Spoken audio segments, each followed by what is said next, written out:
Yes, a very good afternoon to you, and you are welcome to Breaffy. It is day 2 of the opening weekend in the Connacht Gold Mayo Club Football Championships, and we've come here to the home ground of Breaffy GAA Club as they welcome Westport for the first round for them in the group of death. Of course, we've already seen Castlebar Mitchells beating Charlestown yesterday evening at Father O'Hara Park. And the good news for us and for you and for the players as well, of course, is that it's a lovely day here in Breaffy.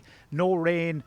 We've got nothing but blue skies overhead and the scene set for what promises to be one of the most eagerly awaited games in the entire club championship this season. And of course, a game that is going to have a huge impact, not just on the final makeup of Group 4, but also possibly on the ultimate destination of the Mo-Clare Cup. I'm delighted to be joined again this afternoon by Colm Gannon, sports editor of the Mayo Advertiser, and of course Declan O'Reilly, the former Breaffy and Castlebar Mitchells manager as well. Lads, you're both very welcome back to Mayo GAA TV. Declan, we've got a perfect day. We've got a beautiful surface.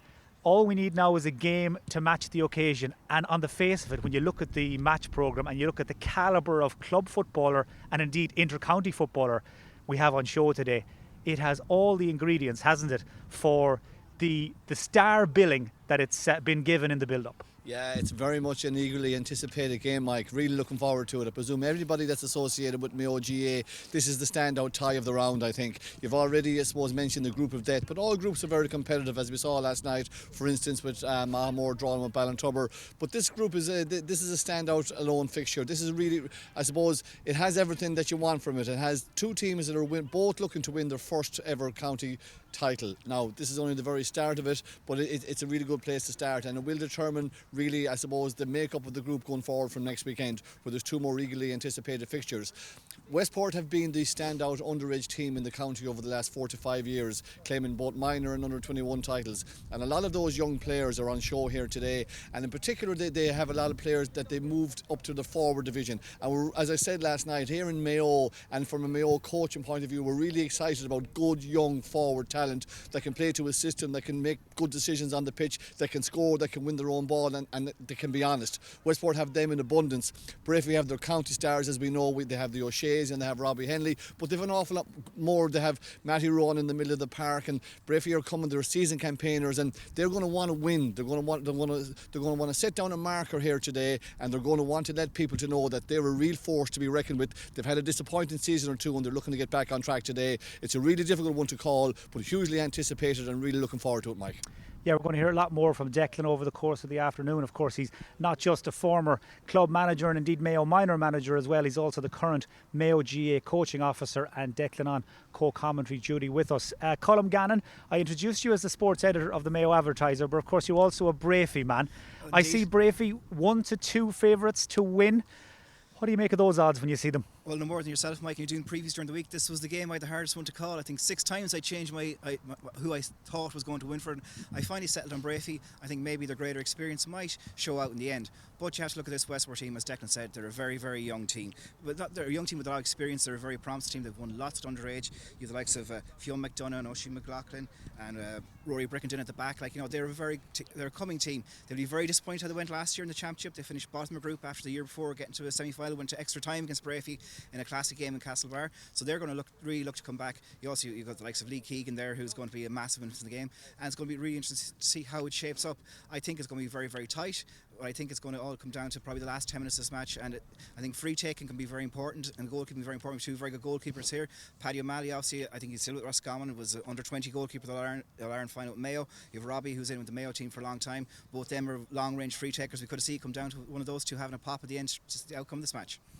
Well, throw-in time won't be long coming around, so we're going to head quite shortly back to the commentary position and just run through the teams, continue to set the scene for you before the action gets underway. But before we do that, we're going to grab a quick word with our sponsors. John Connor from Arrivo Connacht Gold is here with us. John, back on board again as competition sponsors for 2020. It's a partnership I know that has worked out very well for all parties concerned. Absolutely, Mike. Thanks for the opportunity to speak again. This is our third year involved with the Mayo County Board. We're absolutely delighted because the Connacht Gold brand has a long history in supporting local initiatives, and there's nothing more local than club championships. So we're delighted back on board for the third year. And of course, it works out quite nicely the opening weekend. Your home club, Breaffy, in a star billing game against Westport, live on Mayo GAA TV. This is a game I'm sure that everybody here in the community has been looking forward to for quite a while. Absolutely, Mike. Since the night of the draw on the 11th of March, we're all anticipating this game. It's huge. It's particularly big for Breaffy because it's a home game. We need to win this today because we've Mitchell's next week. Equally Westport. It's a huge, huge game. And after all the pandemic and all we've suffered, it's fantastic to see the correct number of people here. The supporters are out. The teams are well prepared. And a lot of county players on show. So it's fantastic. And we asked the question in the Mayo News this week. You're a Breaffy man. Is this the year that perhaps you may be in a presentation photograph with the Moncler Cup and a Breaffy captain? Will 2020 be the year that Breaffy make the breakthrough? I suppose, Mike, we would have thought 2018 we had a fantastic chance. We had a fantastic chance. We came up just short. This year we have our big guns, if you want to call them that, back at we have them at the proper time of the season, which is hugely important. But it's fierce important that our players, outside of our county players, step up and complement them.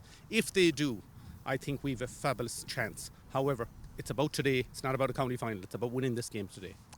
John, thanks very much for coming across to join us. Could I just say one thing, Mike? I'd just like to wish all the teams in the Connacht Gold Senior Championship very best of luck, and let's today be a great game and a great start. Thanks, Mike. Well said.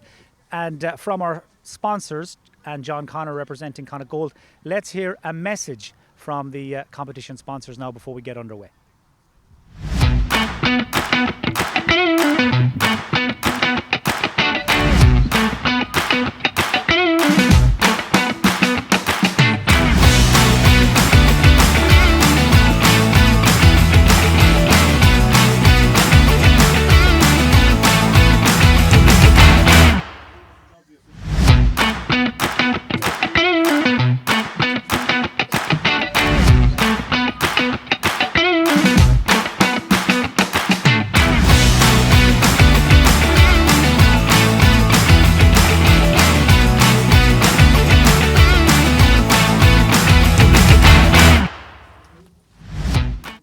You're very welcome back to Breaffy. You're watching live pictures as the two teams get into position and we get ready to see the action begin. It is, as we've said already, one of the most eagerly awaited matches of them all in the first weekend of the Mayo Senior Club Football Championship.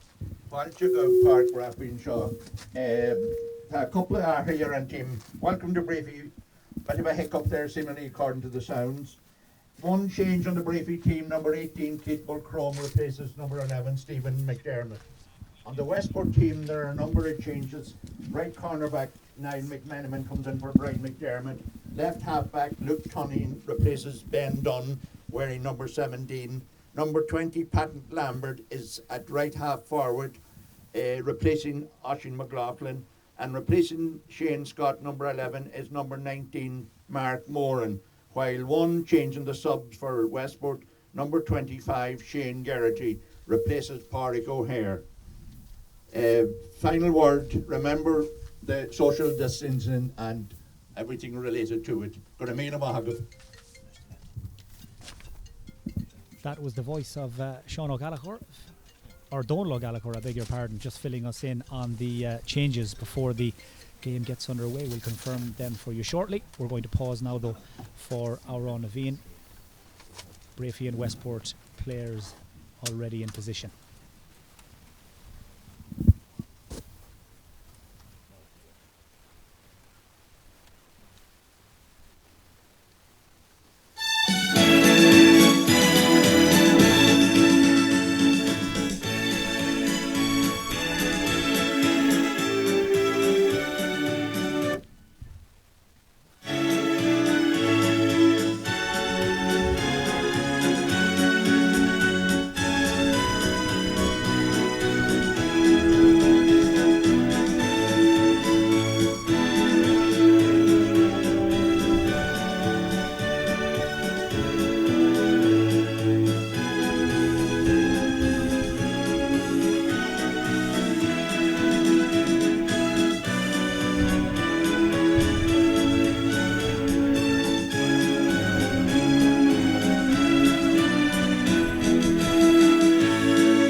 So I think we're pretty much ready to get underway at this stage. Declan O'Reilly, we've had a couple of moments to digest those changes. Westport have sprung quite a few for us to get our head around. What's caught your eye in terms of who's gone where out there? Yeah, Mark Moran is on the centre forward. He's going to be picked up here by Conor Byrne, both at the same age. So that's a really good, it's an intriguing battle. So really good footballer. He's won the club before from Australia. Hasn't made the bench, so let's see how it unfolds. So we're off and running here in Breaffy. Early free for Aidan O'Shea, pops it forward to Matty Ruan on the home side, who are playing from right to left here in the sunshine on the August bank holiday weekend. Are already starting to play some keep ball and trying to get into some sort of a rhythm. O'Shea looking to pop it in over the head of Lee Keegan at full stretch, manning the defences at centre back, support from Keelan Dever. And here's the first touch for number 20. That is Pat Lambert, one of those changes in the Westport first 15. Pat Lambert showing great acceleration, and he's gone right through the heart of a Breaffy defence. Nobody at home. Now Kevin Kane, chance of the opening score, and Kevin Kane pops it over after 47 seconds. The former Mayo fullback wearing number 14 for Westport. He has started in the Westport full forward line, and he hits the opening score inside a minute, Dick. He did, but that was all about Pat Lambert, Mike. That run, it was 100 metres if it was one. He ran right through the middle and he offloaded at the end. A really, really intelligent run from a smart player. Yeah, fine run by Lambert, fine score by Kevin Kane.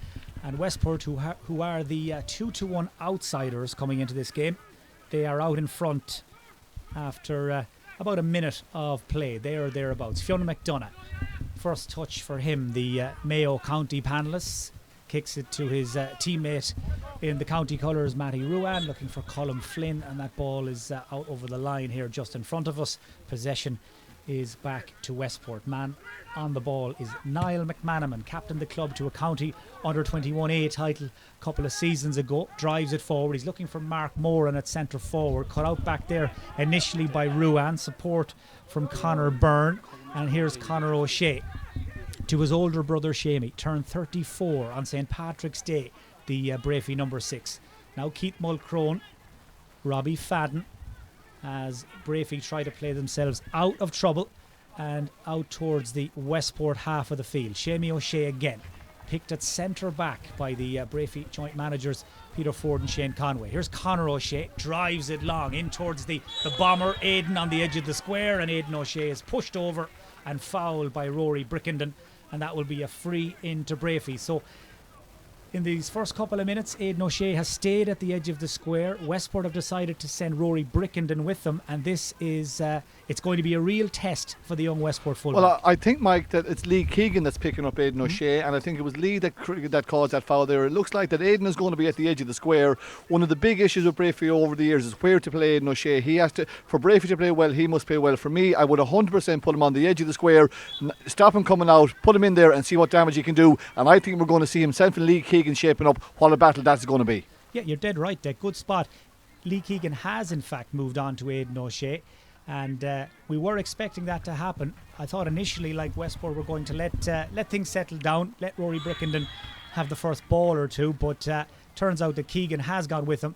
Colm Flynn, by the way, has kicked that free, and the sides are level at a point apiece after 3.5 minutes. Breaffy win possession from the Westport kick-out. Nice quick transfer to Tommy O'Reilly, and Tommy O'Reilly swings that up and over the bar, or has he? Umpires not quite on the same page down there behind Paddy O'Malley's goal. Gary Owen McMahon, the referee, is just checking that everyone is in agreement, and it is flagged as a wide ball. Initially there, Kevin McDonald looked like he was reaching for the white flag. Doesn't count, and that will go down as a missed chance for Breaffy. Tommy will be disappointed. It's one of those ones where both umpires looked at one another. There was nobody looking to raise a flag. There was nobody sure. The referee stepped in, waved it wide. No great protest from Breaffy. Paddy O'Malley, the Westport goalkeeper, kicking out towards halfway. One of many of these Westport players who won All-Ireland Intermediate Club medals a few years ago. Shamey O'Shea drives it over to Tommy O'Reilly. Nice layoff to James Minogue. Lot of movement ahead of him. Aidan O'Shea back to Tommy O'Reilly again. Second shot at goal. Same outcome. This one drifts away to the right and wide. Just to run through the teams then while we've got a chance, beginning with the home side, Breaffy. Robbie Henley starts in goal. Conor Byrne, Mark Dervin and Dylan Cannon were 2, 3 and 4. Darren Moran, Shamie O'Shea and James Minogue are in the half-back line. It's Matty Ruan and Conor O'Shea in the middle of the field. Robbie Fadden, Keith Mulcrone and Michael Hall. And the full forward line, Tommy O'Reilly, Aidan O'Shea and Colm Flynn. For Westport, Paddy O'Malley, who took that kick out, he's in goal. It's a full back line of Niall McManaman, Rory Brickenden and Keelan Dever. Paul Lambert, Lee Keegan and Luke Tunney are in the half-back line. Brian O'Malley partners Owen McLaughlin in the middle of the field. Pat Lambert, Mark Moran and Fionn McDonough make up the half-forward line, with Killian Kilkelly, Kevin Kane and Alan Kennedy inside close to goal. Here is Alan Kennedy making the move as the pass arrived from Mark Moran, but there was the ball was touched on the ground by the Westport corner forward Alan Kennedy. Shamie O'Shea, first man on the scene. Breaffy have the free. We've played in this first half 5.5 minutes and it is a point apiece. Sides could not be any closer. Breaffy looking for their first win since the season restarted a couple of weeks ago. That's a loose pass by Conor O'Shea, intercepted by Mark Moran. He should really score from there, and he does. Fine young footballer Mark Moran, not long out of the underage ranks with Westport, and he's kicked them into a 2-1 lead. Yeah, but that's a gift from Mike. Conor O'Shea went for a crossfield pass. He was intercepted very, very easily by Mark Moran, who's a quality player. He tapped it over the bar. Just something else to watch out for here, Mike, as well, is that we have James Minogue, who's named in the half-back line, is actually playing a centre-half forward. So another great battle to watch there. Himself and Rory Brickenden are going to be teaming up against one another. So Westport out in front, and Lee Keegan, the 4-time All-Star, on the ball, won that foot race with Aidan O'Shea. Support here from Paul Lambert, the right half back, into the centre to Brian O'Malley. So many of these Westport players weighed down with underage county championship medals, All-Ireland and Connacht and county intermediate medals as well. But this is the one they want, a crack at senior championship football, a chance to emerge from this group into the knockout stages again and have a right good cut at winning the club's first ever county senior title. The same, of course, goes for Breaffy, hoping that 2020 will be the year they can deliver the first Moclair Cup. Lee Keegan and Aidan O'Shea again going full-blooded for the same ball, and this time Gary Owen McMahon feels Keegan came through the back of him and Breaffy get the free. That's 2 fouls that Lee has committed on Aidan O'Shea, and both he has protested his innocence, but it's quite clear the physicality and stakes that Breaffy have it in abundance there in the middle of the park. They're looking to hit a 2-man full forward line, essentially Aidan O'Shea and Tommy O'Reilly. Tommy's had 2 shots and 2 wides. Aidan is doing a bit of damage in there. It looks like we were waiting and hoping for a good contest. It's certainly shaping up that way, Mike. So a chance here for Breaffy to draw level, and it is indeed Tommy O'Reilly. His brother Owen lined out with the Mitchells last night, beat Charlestown in the other game in this group. The Riley brothers will cross paths again next weekend, but right now all the focus is here on Breaffy. All the focus is on Tommy O'Reilly, and the sides are level for the second time after 8 minutes. And Tommy O'Reilly again, Declan, showing the value of a good free taker. He is, yeah, and he's playing well. He's shown well as well. I heard good reports about Tommy playing in the Michael Welsh Cup that he's shown very well, working well with Aidan in the full forward line in particular. Kick out from Paddy O'Malley, lands on top of Matty Ruan. That was not the plan. Ruan forward to Aidan O'Shea. He spotted the run inside of James Minogue. So too did Brickenden, and Brickenden has fouled the Breaffy wing back, and that is a free in to the home side. He's going to get a card. What colour is it going to be? No, he's going to leave him, but that's borderline in the grey area of a black. It was a cynical foul, but he's going to get away with it at this stage of the game. But as we said already, James Minogue is playing a centre forward. That is a significant move from Breaffy. A real smart attacking footballer, usually playing somewhere in the backs. Has played a full back a lot of his career, now moved up to number 11. Both teams have made quite a few positional changes, numbers by and large counting for very little, as Colm Flynn, man who played with the TG Carr underdogs, of course, last year, pops over his second free, and that has nudged Breaffy out in front after 9 minutes here. 3 points to 2. Next weekend, round 2, we'll see Breaffy make the very short journey in the road to play Castlebar Mitchells, and meanwhile Westport will be at home to Charlestown. Charlestown already on the back foot after that defeat yesterday. Fine take and a mark by Brian O'Malley inside to Killian Kilkelly. He is the spit of his dad Brian, the former Mayo footballer. Nice layoff from Owen McLaughlin to Mark Moran, shoots on sight, and that has drifted away to the right and wide. Yeah, a great take in the middle of the park that time from Brian O'Malley, who fed more and more and looks menacing, looks dangerous. Conor Byrne, as I said, they're in around the same age as picking them up. They would have marked each other underage for Mayo in the past. Another intriguing battle.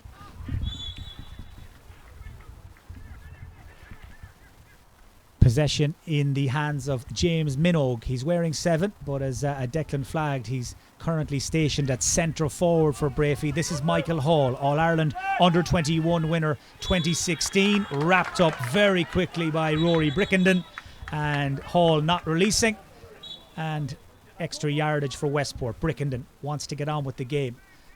Member of the Mayo senior panel before the shutdown back in March. Here's Kevin Kane, nice ball around the corner. He's looking for Alan Kennedy. He's in a race for possession with Keith Mulcrone, and Mulcrone using his experience there to shadow the Westport forward and let that ball run free, as the wides tally just starts to creep up a little from a Westport perspective. Yeah, it does, and Mulcrone is another man that's a late addition to this team, and he's a wily old campaigner, and he was dogged there, and he shielded Alan Kennedy out, let the ball go over the line. Good play from him. Robbie Henley drives this one over on top of Robbie Fadden, touchdown to Conor O'Shea, and O'Shea up the line to Michael Hall, just moving around that half forward line, bringing Luke Tunney with him. This is Minogue again, trying to thread it through for Aidan O'Shea, but too much on it. Yeah. Just caught on the breeze as well. And that is a way out over the end line and away for a wide ball. Yeah. 3-2 Breaffy lead. 11 minutes gone. Still, Declan, though, you get the sense it hasn't quite settled down. No, it's only there's a bit of shadow boxing about it now, and I see that Shamey O'Shea now is playing at number 7. Obviously, he's picking up Fionn McDonough, so that's a direct, I suppose. It's a man marking job, because obviously they rate Fionn very, very highly. But I think this game is about to open up very shortly.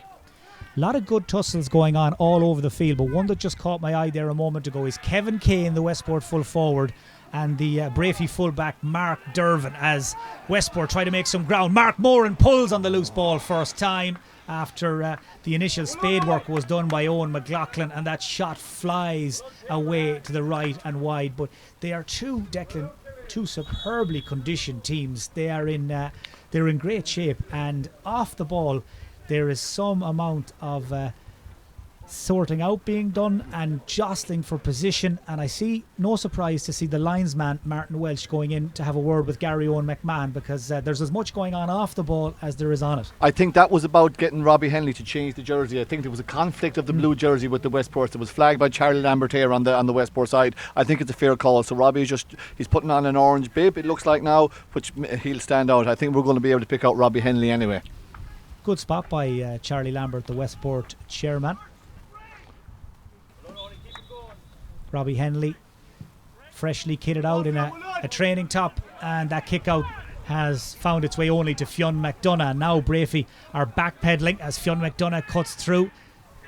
Man on the ball here is the imposing full forward Kevin Kane, and he shows that right foot is not for just standing on. That's a lovely score from Kevin Kane, who's played all his football up till very recently at the other end of the field, but he is quite a nifty full forward. Showed Mark Dervin a clean pair of heels, and we're level, 3 points apiece. He did, and that's his second point. And I presume one of the main reasons to put Kevin Kane at full forward was to make more use of this offensive mark. It's the same way as Aidan O'Shea on the other side, so this could be the battle of two number 14s.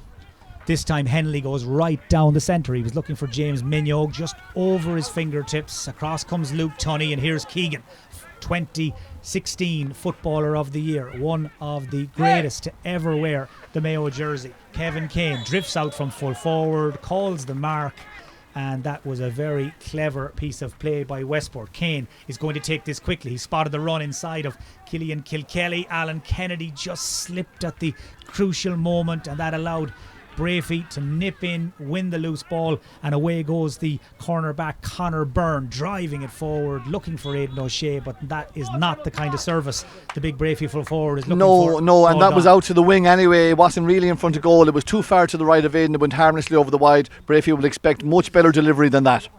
Keegan takes the line ball, plays a 1-2 with Paddy O'Malley, the Westport goalkeeper. Now, of course, part and parcel of Anthony Cunningham's Roscommon senior panel. And here's the wing back Paul Lambert. Lambert good close control, but that's a poor ball, just left it hanging in the air, intercepted by Colm Flynn, and now it's Westport's turn to go scrambling. Fionn McDonough has fouled Aidan O'Shea, and that problem was all Westport's own doing, as we'll I think maybe try and take another look at what exactly happened. But Westport, they were completely in control, Declan, of that situation, and then one lapse in concentration and they're in trouble. The loose hand pass is what they call unforced errors, Mike. That's the stuff that will have the Westport management tearing their hair out, because in order to go and beat a team like Breaffy, you must get those basic skills right.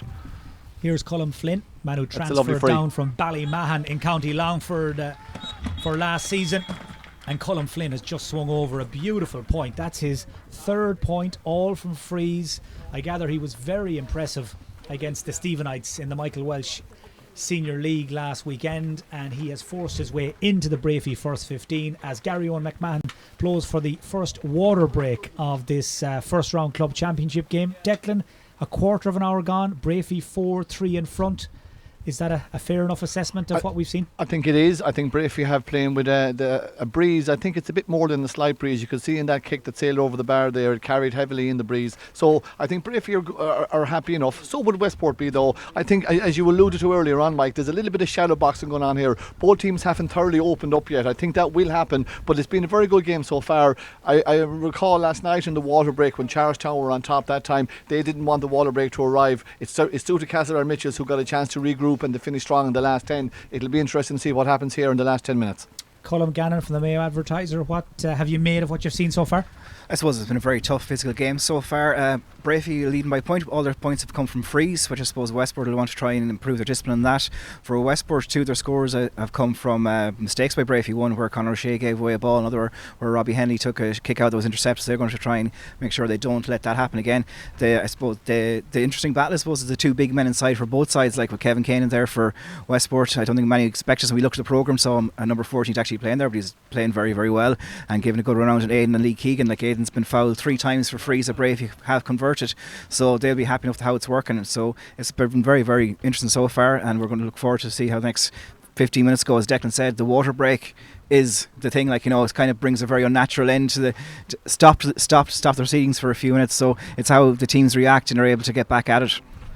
Declan, Colm mentioned there the two target man full forwards in Aidan O'Shea and Kevin Kane. It's a real throwback to the days of one Dec Riley on the edge of the square for the Mitchells, isn't it? Yeah, things have moved on a lot since then, Mike, and this is all to do with the offensive mark, but both players bring an awful lot more to the game than just being able to catch a ball in the edge of the square, because they bring movement. I see that Kevin Kane has got 2 points from play already, and that Aidan O'Shea is winning. If he's not winning the ball, he's getting the frees, and that's working very well. And if Breaffy score 10 points from frees and win by a point, they'll be happy, lads, because their system, it's working pretty well. I think Matty Rowan is showing good composure out in the middle of the park and showing a bit of physicality. He looks to have got very strong in the last 18 months. Shamey O'Shea is playing at left half back, which is a very unusual position. Shamey O'Shea is always down the middle, but obviously Breaffy have identified Fionn McDonough as a real danger, and he's put on him as a man-to-man. And again, James Minnow gone up and Rory Brickenan. There's matchups all over the place. That's what makes the contest so good. It's at about 65 to 70%. Let's hope it ups it a bit now in the next 10 minutes. In terms of the way Martin Calvey has set up his Westport team, and Shane Conway and Peter Ford have set up Breaffy, have they done anything that has surprised you, the way they're trying to go about their business? Not really. It's just I think Michael Hall, like Breaffy, are playing with a few forwards that are really backs with James Minogue and with Michael Hall, but there's no huge changes. Westport are still going to look to get the ball into Killian Kilkelly, Kevin Kane and Alan Kennedy, because they feel that's where their scores are going to come from. And but Breaffy seem to be dominating the middle third at the moment. We'll see how that goes over the next couple of minutes. So the water break has ended at this stage. Everybody has got a chance to get some refreshments on board, catch their breath, and we'll restart with that kick out from Paddy O'Malley that's coming in the wake of Colm Flynn's third point from a free. He is so far 3 from 3, a 100% strike rate. Paddy O'Malley, that's not the greatest kick out he's ever taken by any means. Conor O'Shea is onto it in a flash and being tried out in the middle of the field for Breaffy today. He's on the ball here again. He's played a very quick 1-2 with Tommy O'Reilly. O'Reilly has made a run back inside. Instead, Conor O'Shea feeds Dara Moran, and that's a terrific score from the Breaffy number 5, Dara Moran. That was all about Conor O'Shea. He knew exactly what he wanted to do.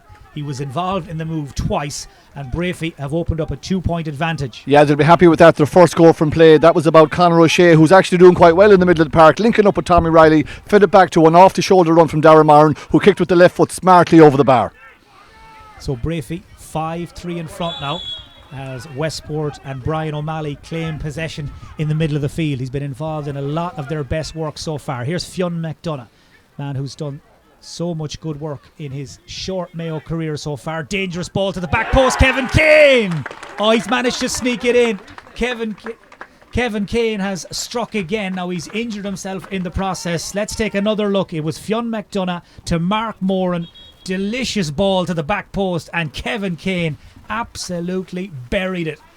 Now Westport will be hoping that that ankle injury is not as serious as it initially looks. He has started this game like a man on fire. 1-2 from play for the new look Westport full forward Kevin Kane. Yeah, he took the goal really well. It looks like a serious ankle injury, though. It may hinder him for the rest of this game, but he's doing exceptionally well. Mark Moran hit the ball in. Only Mark Moore knows if that was a pass or a shot. You'll have to ask him afterwards with your interview skills, Mike. You might be able to get that out of him, because it looked to me initially that he was trying one of those outside of the right shots, outside of the right boot, curler over the bar. He seemed to catch it wrong. It went straight down the line. Kevin Kane was the first to pounce on it. We talked about an offensive mark, but Kevin Kane, as we said earlier, has an awful lot more to offer. He judged it, he pounced on it, and he roofed it in the back of the net. A great score. Well, that goal was so good, I think we're going to take another look at it. But it was Brian O'Malley that won the possession in the middle of the field, and it all started to happen from there. It did, and then it was Phil McDonough who gave that ball over to Mark Moran. If that is a pass, it's one of the best passes that we'll see over the course of this championship, because it was right down into it, hopped in front of Kevin Kane, who latched onto it and buried it. There was only one thing on his mind. I would just fear a little bit from that ankle injury. He seems to be hobbling, but he's up and he's running, so he's going to see can he get to half-time anyway. Well, great to see Kevin Kane back on his feet again. He is without a doubt one of the most underrated club footballers in the county. Suffered that horrific knee injury a few years ago. Had to battle long and hard to get back on the field again. He, of course, lost quite a bit of his career during that rehabilitation period, and he's had to hobble off the pitch again here now. He's just not 100%. Joe Dawson, the Westport physio, is working on him down behind the goal, but Martin Calvi and company will not want to lose Kane, not in the sort of form he's in. But all of that means that after almost 18 minutes of the first half here in Breaffy, Kevin Kane's goal has propelled Westport into a 1-point lead. And remember, they were the 2-1 outsiders coming into this game, but that goal really has it has changed the mood, Declan. We may only have 200 odd people here in Breaffy, but at this stage you can tell already who's from Westport and who isn't. Yeah, a silence has ascended over this ground here, Mike, because of that goal. I mean, what a sub to bring on. Oisin McLaughlin as well. It's a blood sub at the moment. We're going to wait and see what happens, but a huge score in the context of this game. 2-1 outsiders, 1-2. I would have having both of these teams at even money. I can't split them. I think it's a good response from Breaffy here now. Tommy Riley after getting the mark, and he puts himself into a position where he should score.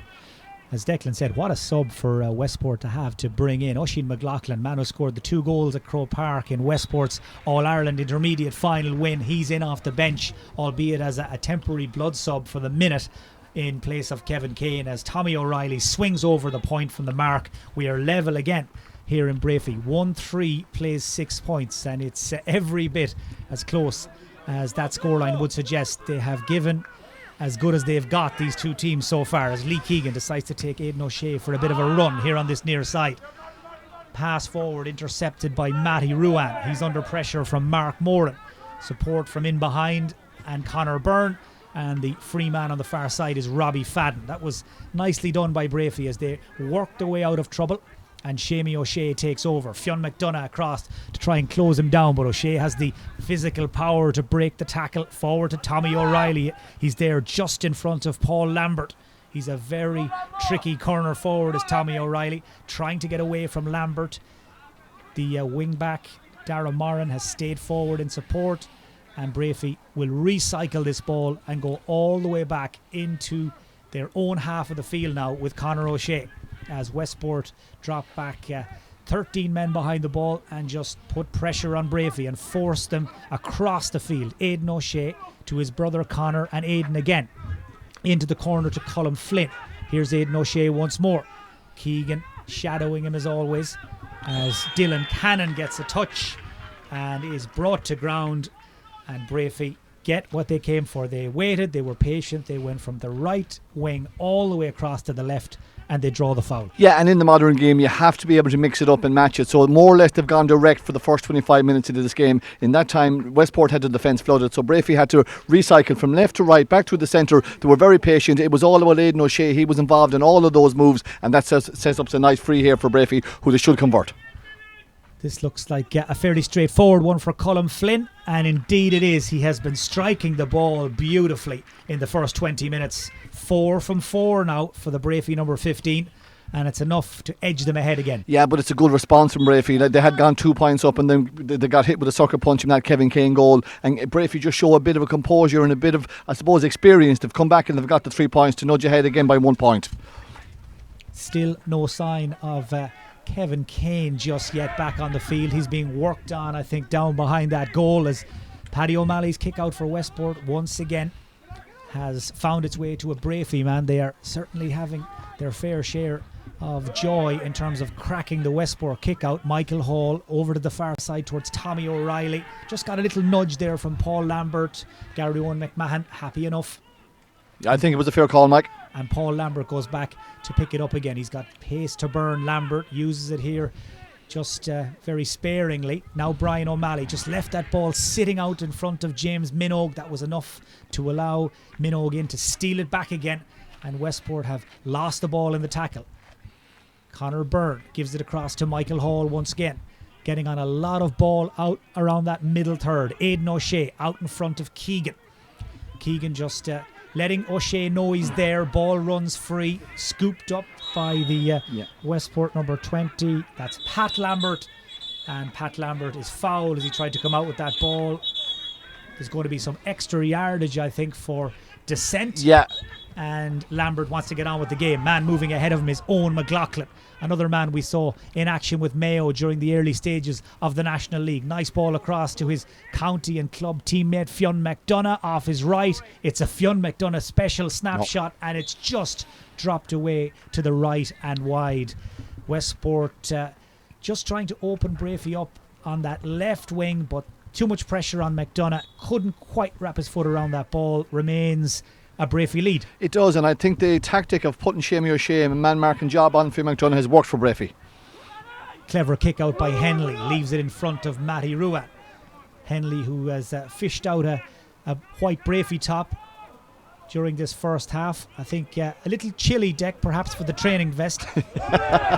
Not quite the sort of August bank holiday weekend weather you would hope for.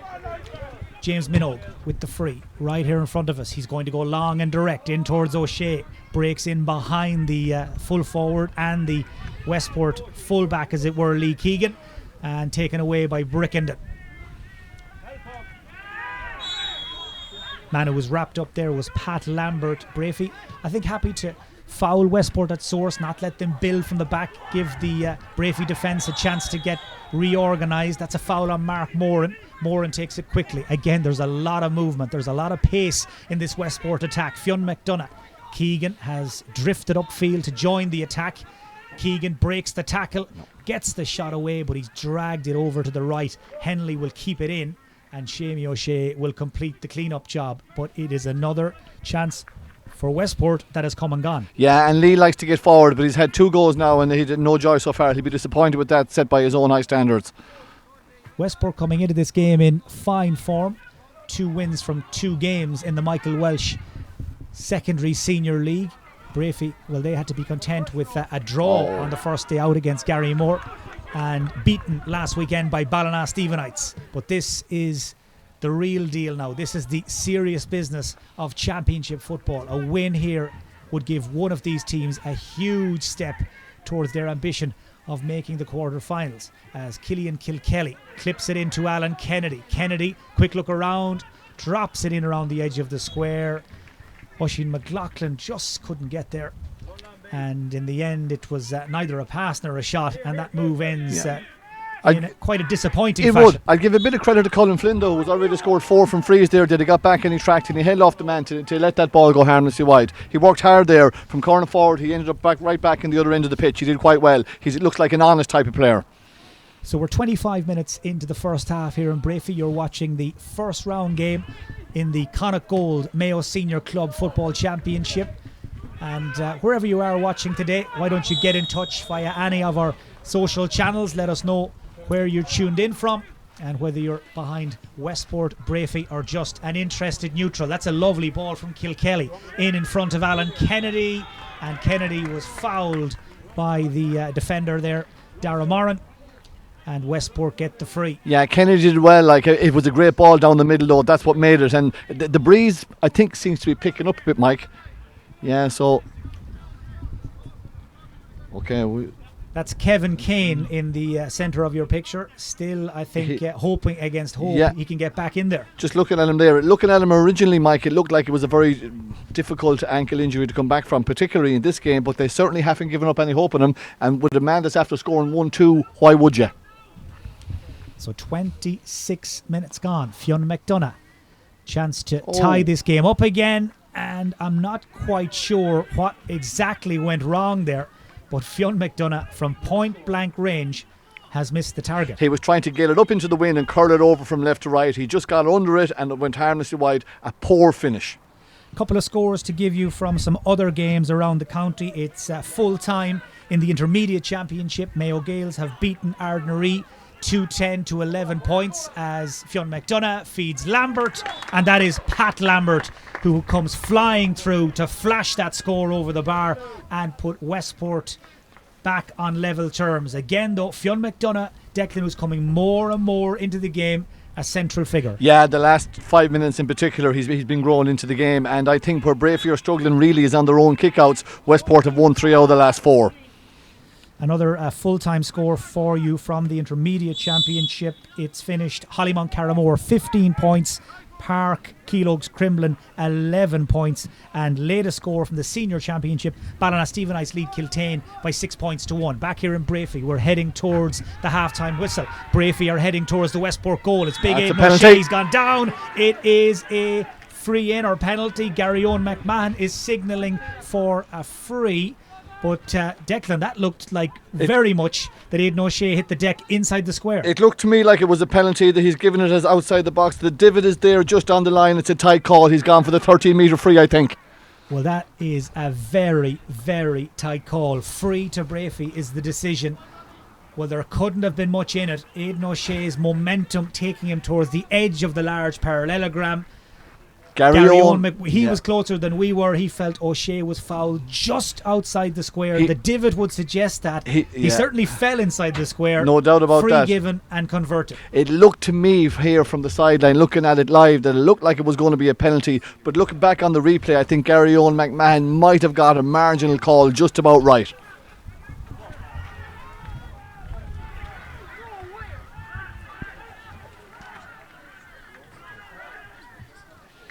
So Breaffy 8 points, Westport a goal and 4. 28.5 minutes into this first half. Aidan O'Shea racing towards the corner. Keegan is with him.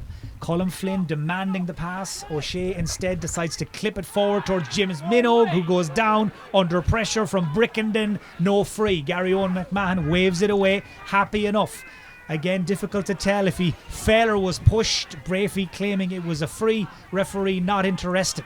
As Westport try and break away over on the far side. Mark Moran into the centre to Fionn McDonough. Kennedy breaks one way. McDonough turns into quite heavy traffic. Kilkelly. Kennedy's on the scene again. Fionn McDonough at full stretch. Had it, dropped it. For some reason the Westport, or the Breaffy backs rather, backed off and McDonough kicks the point.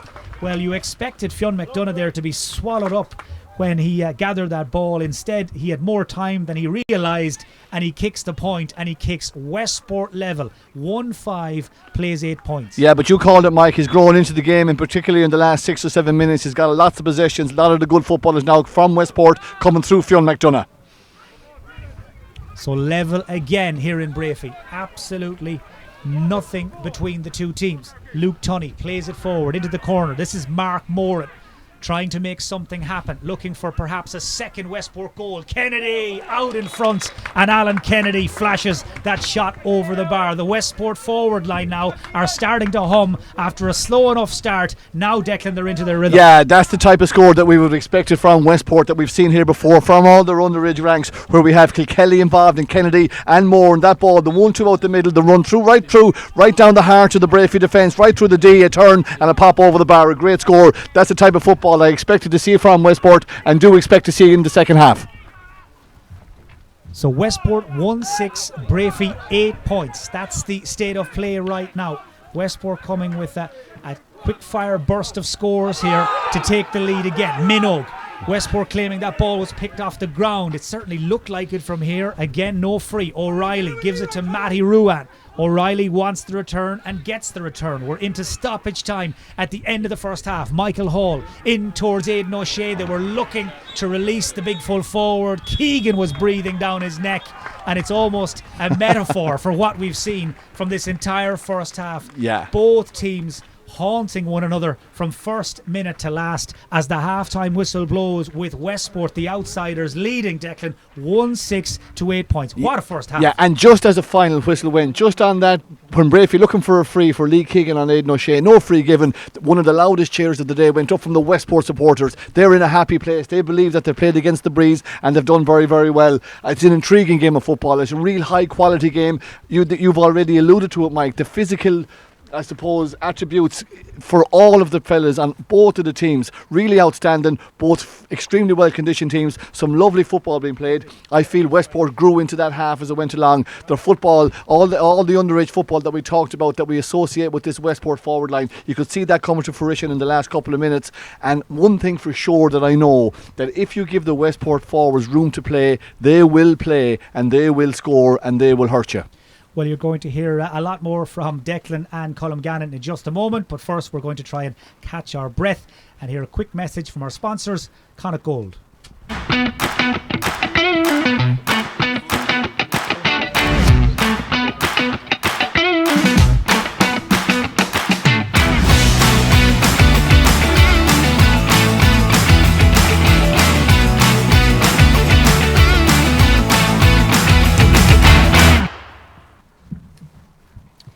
And you are very welcome back. Well, we're just reflecting here on what we've seen, Declan O'Reilly, from the first half. And I suppose if you're a Westport supporter, there's one obvious bit of bad news. The one blot on the copybook is that injury to Kevin Kane, considering how we'd started. A goal and two, and then in the act of scoring such a great goal, he gets injured. You couldn't really have made it up from a Westport perspective. No, so the rumours about Kevin Kane were true. I'd heard that he had gone to full forward is the first one, and the second one I heard that he was moving particularly well, and both of those have shown up to be absolutely true. He was the fulcrum of that attack, and I suppose what they're looking for in there is just a bit of size and a bit of strength, I suppose, to work in tandem with the pace that they have with Kennedy and with Kilkelly. So he's been going exceptionally well, 1-2 from play and involved in at least two other scores. So him going off is going to be a big loss, but the thing about it is, and we said it as it happened, Owen McLaughlin Rushian McLaughlin has come on for him, so he's a sub of high quality. So even though they have lost one good player, they have a second player to come on. Colm Gannon will bring you in here. I think Declan O'Reilly has earned a drink of my waddy and a chance to draw his breath. 1-6 to 8 points. If we came here expecting to be entertained, I don't think we have anything to complain about so far. No, we haven't at all. I suppose we said the big battle, one of the big battle left on now, I suppose, is Aidan O'Shea and Lee Keegan. I suppose it's working out for Breaffy in a way that Aidan's a win-win, and it's also keeping Lee back there, because the last thing you're going to want is Lee Keegan out the field and running at pace and power as he does. He got up a couple of times at a shot and put one wide, but I'm sure we'll see more of that in the second half if Westport are chasing the game. I suppose another thing I kind of noticed there was after the water break in the first half, in the first quarter, Breaffy were winning an awful lot of their Westport's kickouts, whereas when they went long, and then the Westport seemed to change their tactic and go for shorter kickouts in that final quarter, and got on the ball more and were able to work it down the field. And you can see their Westport's running style. Like they've got a goal, and they've threatened a couple of times to get in for a goal. And I suppose it's been a kind of, you might have seen a flaw in Breaffy times, that when they ran it down the middle, they can be got at. And Westporters seem to have looked at that and are working on that, trying to channel through the middle, and that there will be gaps there. Colin, when you look at the Breaffy scorers in that first half, your eye is drawn to Colin Flynn. Yeah. 5 points from 5 frees. He hasn't put a foot wrong. A lot of people watching in this evening will be wondering, who is Colin Flynn? Where did he come from? We know he's a Ballymahan man. We know he was a TG Cahir underdog last year. But he seems to have really taken to life here with Breaffy. He has, yeah. He's married into the village, and that's how he ended up here. And he's been really, really good. He last year would have been his first year. He didn't get as much game time, but as we've seen, he's been a very, very reliable free taker. And that's kind of something that maybe hasn't been there for Breaffy at times, where the free taking has been erratic, where he seems to be just dead-eyed and very, very good. And he's a big lad. He can win his own ball. We saw another stage there where Westport were on the attack, where he chased down his man into the corner and put them off where they could have got in for a half chance for a goal. And he seems to get on very well with everyone. Everyone's quite happy to have him here. Declan, just maybe to stick with Breaffy for a few moments, as somebody said to me during the week, there's always pressure on Breaffy coming into a senior championship season. Everybody knows they're still waiting to win that first county title. They've lost the 3 finals since 2013. But this right now feels like a moment for Breaffy. They're at home in this first round championship game. They've gone a point behind. I mean, if they were to win this one, it could open up the whole season. And of course, if it was to go the other way, well then, who knows? Yeah, it's early days, I suppose, to be talking about the ultimate destination of the Montclair Cup. But you're right, Mike. Breaffy are always a team that's going to get the headlines. They have a lot of high-profile players. They play a nice brand of football. They've got to a lot of finals. They've underachieved by their own standards, and they haven't gotten over the line. So that alone will always bring attention to Breaffy, always and ever. And like when you're dealing with Aidan O'Shea, you know more than me, Mike. I think Aidan O'Shea has 3 All-Stars. Is that correct? And he's been marked by Lee Keegan, who has 4, so between the two of them we're looking at 7 All-Stars. I mean, what a matchup that we have in here, and Cullum has already talked about it. A lot of the attacks are going through Aidan O'Shea. He hasn't scored, but out of the 5 frees that Colin Flynn has kicked, he's been involved in 4 of them. Tommy O'Reilly has got a mark and he's got a free, which also Aidan O'Shea was involved in, so it's working quite well. I would expect that Aidan will stay in the full forward line on the edge of the square for 2 reasons. One, to get the scores, or to be involved in setting up scores of frees, and as Colin rightly said, to make sure that Lee Keegan is not spending the full second half attacking, because we all know he likes to do that. Just a couple of latest scorelines for you from some other games in the Junior Championship. It's Eastern Gales 1-6, Mayo GAA 5 points. That's at half time. And also at half time in the Senior Championship, things not going to plan for Kiltane. It's Ballina-Stephenites 2-7, Kiltane 2 points. Just to talk about Westport now, Declan, they're in the lead here. Martin Calvey, nice and quietly during the off-season, stepped up from the under-21 team, took over the senior team in the club. He is surrounded by good men in that Westport management team, none better than the likes of Martin Connolly, Brian Kilkelly, 2 guys with a lot of experience, and they've come here today with a very simple, straightforward game plan, and it's worked a treat by and large so far. And they have, but Westport have been producing underage talent strongly for the last 5 years, strongly winning titles. I would have come across them myself at minor and under 21 level in the county, and really it's their forwards and their style of play, and nothing epitomises it more than their last score when Mark Moran put a ball through the middle, fed Killian Kilkelly, who offloaded to Alan Kennedy and popped the ball over the bar from 13 metres out. That's what I would associate with Westport GAA. And then obviously you have the likes of the Fionn McDonough and Pat Lambert chipping in with points as well. What Westport have got to have done over the last couple of years is to get that strength and conditioning into the bodies, into the legs and into the upper limbs, and they have done that, and they look like a right force. But this is 2 good teams playing a really good game of football, lads. Well, that half-time break fairly flew by. Second half is off and running, and it is Westport who are a point in front and playing in this second half from right to left. Doesn't look like there have been any changes on either side ahead of the start of the second half. Looks to have brightened up a little overhead as well. May turn out to be famous last words, of course, but let's hope we get the weather to match the game for the next 30 minutes. But if you are just joining us late, Kevin Kane with a goal and 2 for Westport from play, injuring himself unfortunately in the act of scoring the goal as Mark Moran from downtown nails an outrageous point from way out on that right wing. Well, that's a fantastic score from Mark Moran, and well worth, Declan, a second look. Yeah, but Mark Moran is a player that I would rate very highly, Mike, and he's full of self-confidence because he has the ability to back up what his confidence can bring. He had no doubt on the right-hand side that he was taking on that shot. I must say that the breeze is beginning to freshen up a bit, and Westport have that advantage in the second half. I know Kelly McCabe is watching in Fermanagh at the moment, and she's just seen a penalty awarded for Westport. Well, we're going to have another look at that, because we were all watching to see where Robbie Henley would drive that ball to. And it seems it's happened so quickly, it's even caught out our cameramen as well. But it is a penalty for Westport, Declan O'Reilly, and now things are about to get very interesting as Cillian Kilkelly steps up with Robbie Henley in the Breaffy goal. If this goes in, Westport lead by 5. And it does. Cillian Kilkelly buries it in the back of the Breaffy net.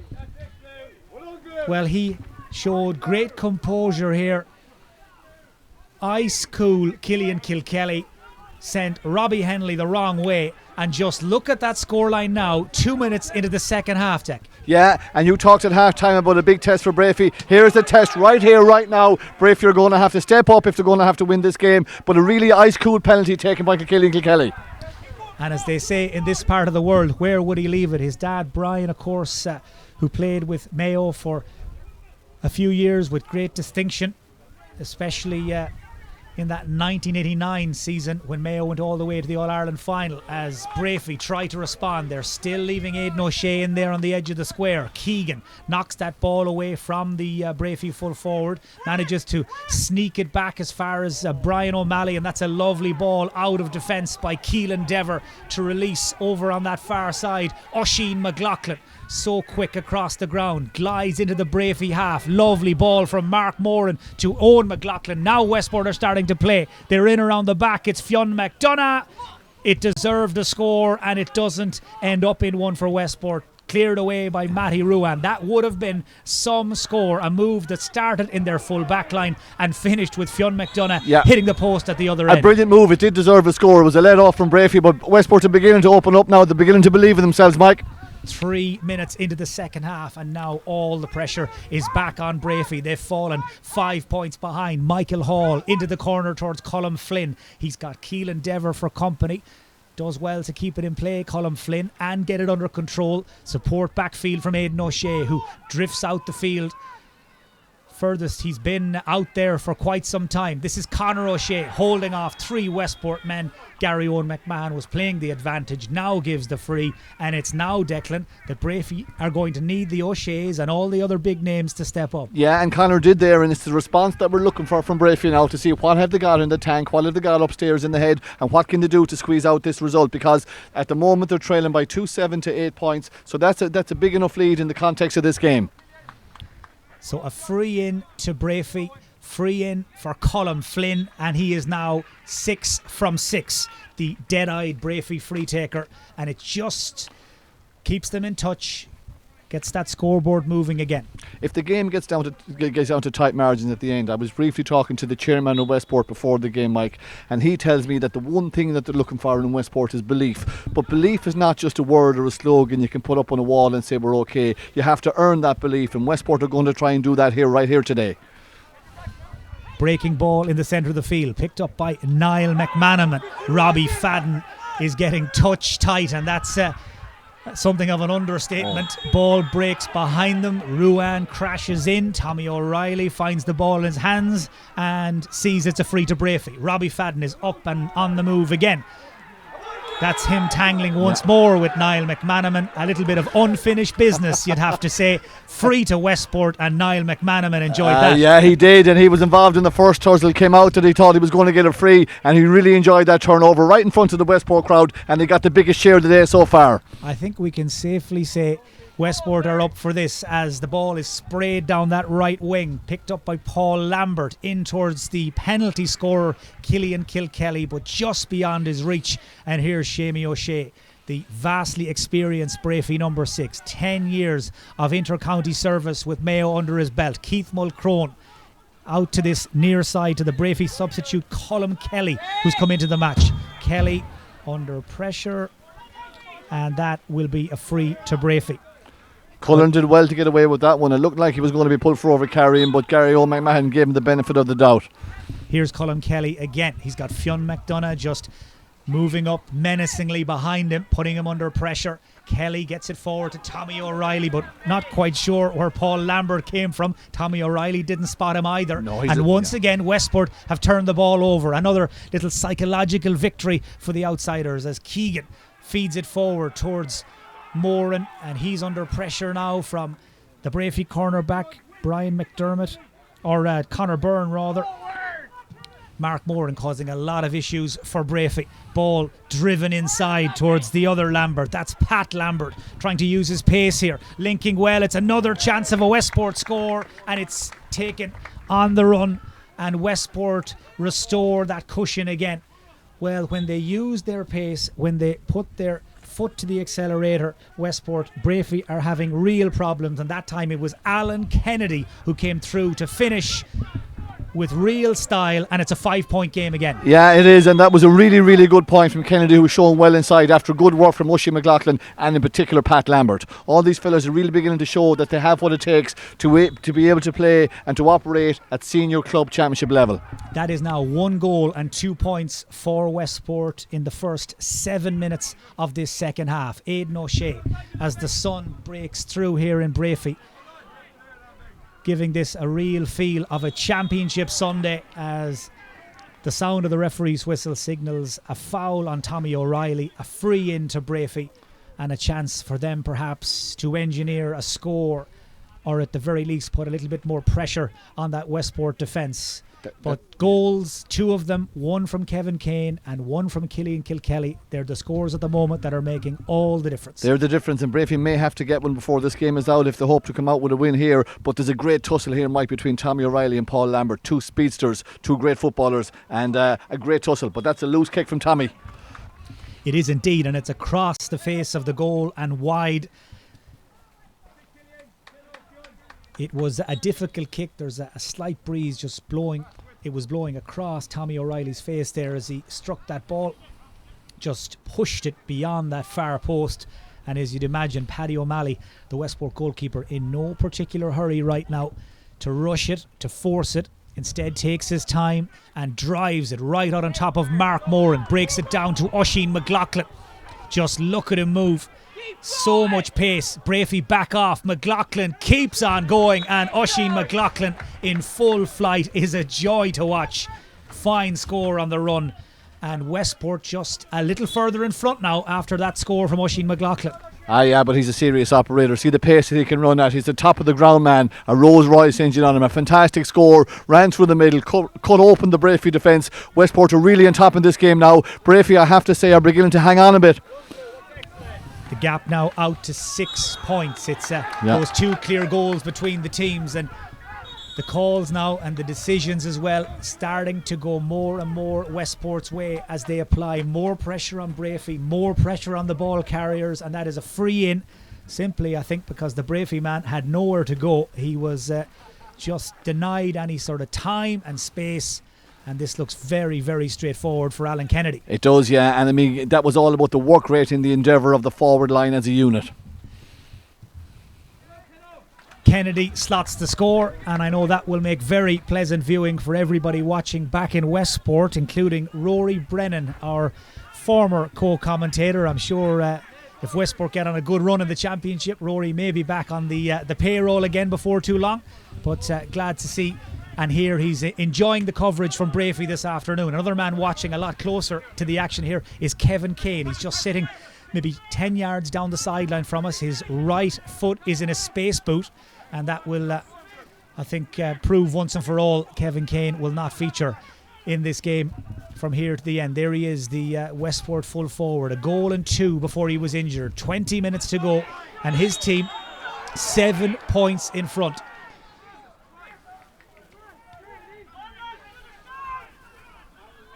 Free, quickly taken by Breaffy. Michael Hall releases it to the far side to Dylan Cannon.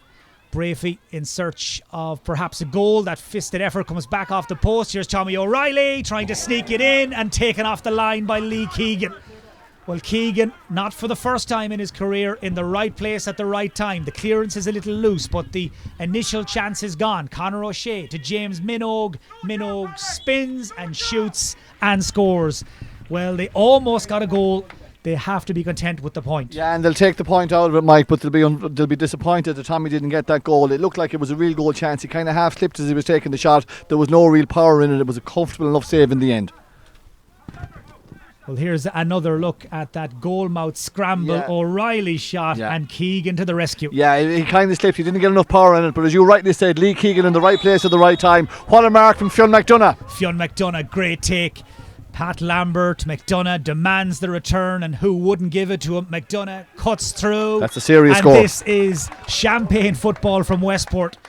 McDonough, once he put the foot to the floor there was nobody catching him. Pat Lambert happy enough to throw him the return, and over it goes. 2-11 to 10, 7 between them once again. Yeah, but the skill set for Phil McDonough alone to be able to get that mark, continue on playing, do a lovely little 1-2 with Pat Lambert and kick the ball over the bar with the right foot after Solon with the left. A really top class score from a top class individual. Couple of latest scorelines to tell you about. Ballina Stephenites 3-9, Kiltane 1-3. And Eastern Gales 1-11, Mayo GAA 5 points. That second scoreline, of course, from the exclusive Junior A Championship. Here in Breaffy, it is a yellow card for the point scorer a moment ago, Fionn McDonough, flashed by the referee Gary Owen McMahon, as all eyes turn to the middle of the field, to Michael Hall. Scampering after him is Luke Tunney. Hall under pressure, little tug on the jersey, free to Breaffy. Declan, if you were in Peter Ford and Shane Conway's shoes right now, what would you do to try and get things going again? It's a difficult one, Mike, because You've those been there. lads, they have, but their experience, I would imagine they're just going to have to keep themselves in the game. What they're going to have to do is come up with a couple of scores. I would say squeeze up on Paddy O'Malley's kickouts, force a turnover, get a score on the board. At some stage, you're probably going to need a goal. Don't panic yet, but they're going to need to get 1 or 2 scores and build up a little bit of momentum. As a matter of interest, would you continue to leave Aidan O'Shea in there at full forward? I would for the next 5 minutes, because I think if they're going to get scored, it'll come through him. Something will happen, and I think if you go moving him out there, you lose too much inside.